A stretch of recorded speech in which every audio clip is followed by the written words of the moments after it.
ito na guys, tapos ko na, no. Hindi pa masyadong malayong mga pandikit ko. Pero pwede na ilagay, no. Ito na, nilagyan ko lang mga elbow yun, tapos ito sa dulo. Yan. Magkano lang naman to, yan, 30 pesos yung elbow, 12, no? 12 pesos yan. Saka itong may thread na to, 3C thread para dyan sa may parang dyan yung sumisip-sip yung baboy, no.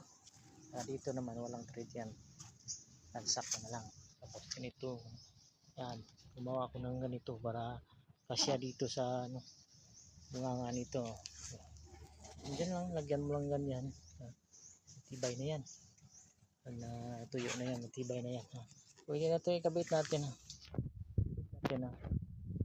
yung baboy natin, hingal, hindi pa nakainom. Sinisira yung nilagay ko dyan, kaya lagyan na. So ito na guys, no. Nalagay ko na.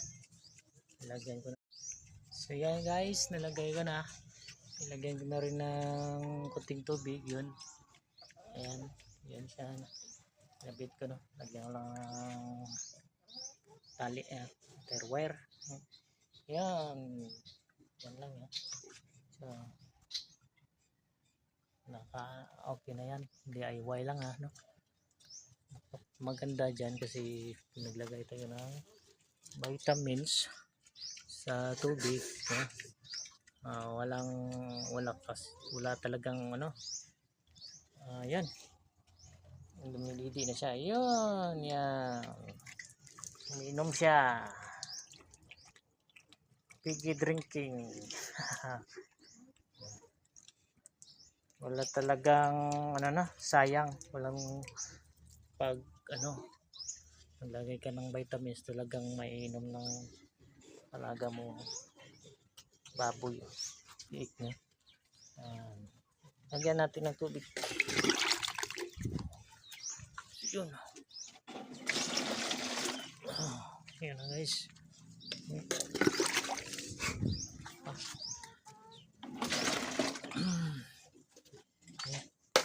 Hindi pa to masyadong mala, no? Pero ayan, okay na yan, lagyan. Sa katagalan lang yan.